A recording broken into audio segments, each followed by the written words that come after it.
Баршаңызға қайырлы күн, менің каналыма қош келдіңіздер. Бүгін гамбургер жасауға арналған өте дәмді булочкалар дайындайтын боламыз. Видеоны соңына дейін қарамас бұрын менің каналыма тіркелуді ұмытпаңыз. Ең алдымен жылы 200 грамм сүтке 200 грамм жылы суды қосамыз. 1 ас қасық қант және де 6 грамм ашытқы салып араластырамыз. Араластырып болған соң 6 ас қасық ұн салып, жақсылап түйіршіктері қалмайтындай етіп араластырамыз. Массамыздың бетін жауып, жылы жерге 20 минутқа көтерілу үшін қойып қоямыз. Міне 20 минут өтті, біздің массамыз әдемі болып көтерілді, қараңыздар.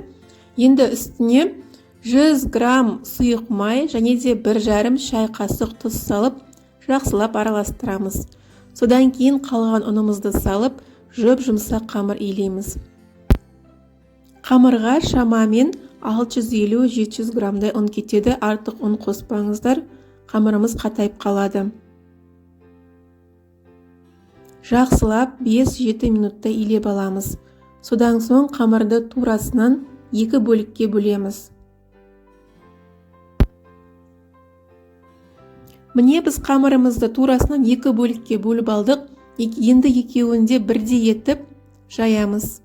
Қалыңдығы 5-7 мм-дей болуы қажет. Қатты жұқартып жаймаймыз. Әйтпесе біздің булочкаларымыз өте төмен болып шығады. 2 қамырды жайып болған соң бірін үстін біріне қоямыз. Жан-жағын әдемілеп тегістеп аламыз.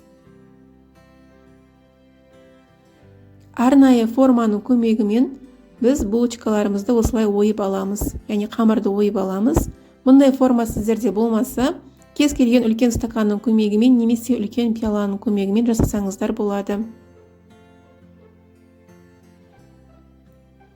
Бір-бірінен алшақ етіп орналастырамыз, өйткені піскен кезде бір-біріне жабысып қалуы мүмкін. Үстін жауып, 20 минутқа булочкаларымызды көтерілуге қойып қоямыз.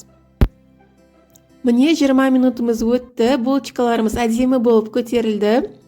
Енді үстіне су жағамыз. Менде қарапайым кәдімгі фильтрден алынған су және де кунжут сеуіп шығамыз.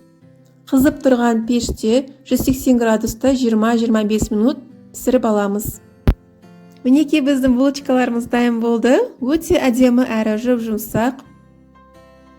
Міндетті түрде жасап көріңіздер осы рецепт бойынша. Видеоны соңына дейін қараған болсаңыздар, лайк басып, комментарий жазуды ұмытпаңыздар, және де менің каналыма тіркеліп қойыңыздар. Алдағы уақытта өте көп рецепттер болады. Сіздермен бірге болған Мөлдір, сау болыңыздар.